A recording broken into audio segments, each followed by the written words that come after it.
In 14th century Florence, a cloth merchant named Giovanni Bellini inherited his father's shop, along with a mountain of debt to the Medici banking family.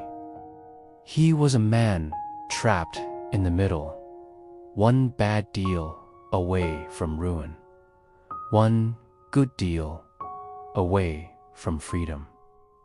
His days were spent arranging his modest inventory: rough wool, Flemish linen, and sometimes a few precious yards of silk from the Orient. The year was 1348, and dark whispers of a plague were drifting through the markets. Giovanni, however, had little time for rumors. He had a wife, 2 young daughters, and an aging mother to care for. One morning, a wealthy nobleman entered his shop, his fingers glittering with rings. He needed fabric for his daughter's wedding, the finest Giovanni could provide. This was the opportunity Giovanni had prayed for, the single transaction that could erase his debts and secure his family's future. He showed the nobleman his most prized possession, a bolt of crimson silk that seemed to shimmer with captured light. They agreed on a price that would change everything. But the nobleman had an unusual condition. He would pay half now, and the other half upon delivery to his villa outside the city walls in 2 weeks. Giovanni agreed, though a sense of unease settled over him. The very next day, the first victims of the Black Death appeared in Florence. Within a week, the city became a living nightmare. The plague struck with terrifying speed, leaving black spots on the skin before death claimed its victims, sometimes in mere hours. The bustling streets fell silent, replaced by the rumble of carts collecting the dead. Giovanni watched his world collapse. His mother fell ill first and died in agony within 3 days.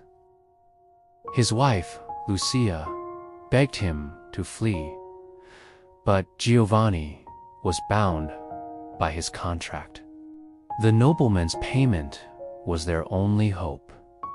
If they survived the plague, they would face starvation and debtor's prison without it. He made an impossible choice. Leaving his family barricaded in their rooms, Giovanni wrapped the crimson silk and set out alone. The city he walked through was a ghost of its former self. Bodies lay abandoned in the streets.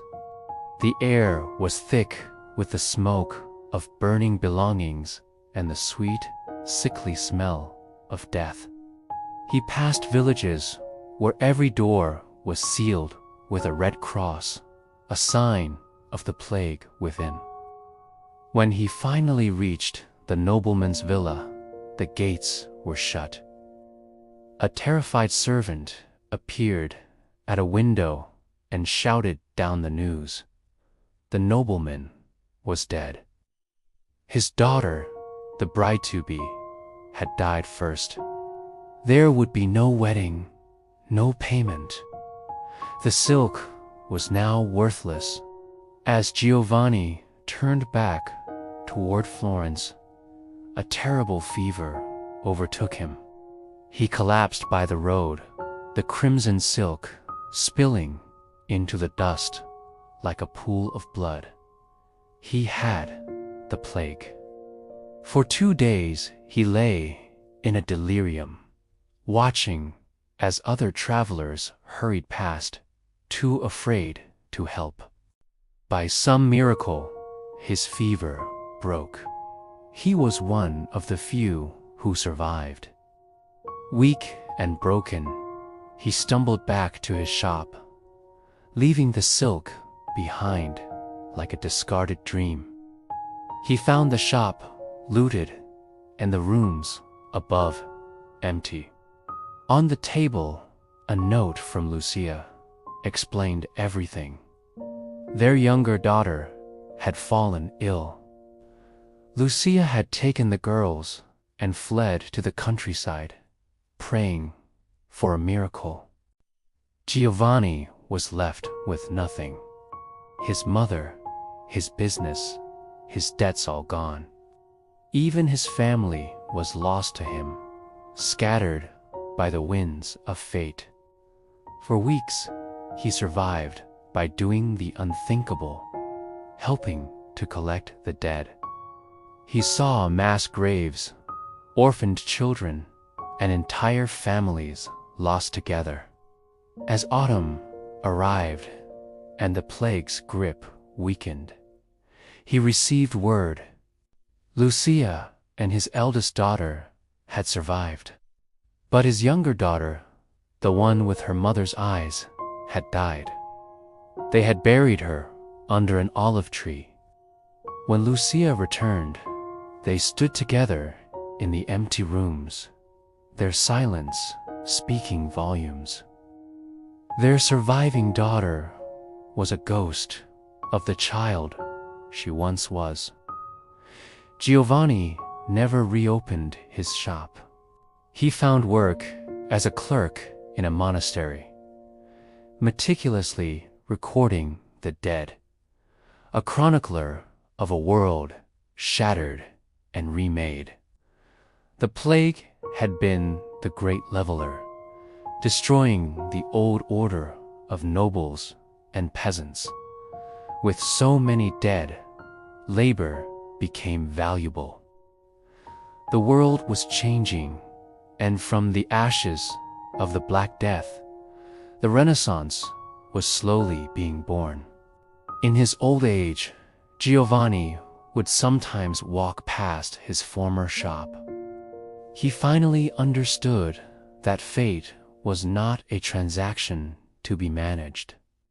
The plague had taught him that human ambition was as fragile as a spider's web.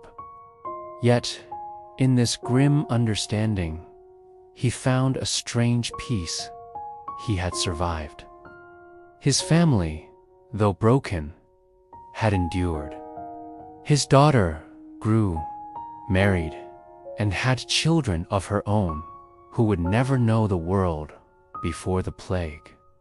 Giovanni Bellini died quietly in 1374.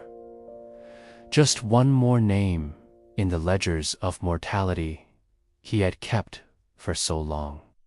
But his life, a testament to loss, struggle, and survival, tells the story of an entire age, the story of a world that died, and the resilient human spirit that refused to be buried with it.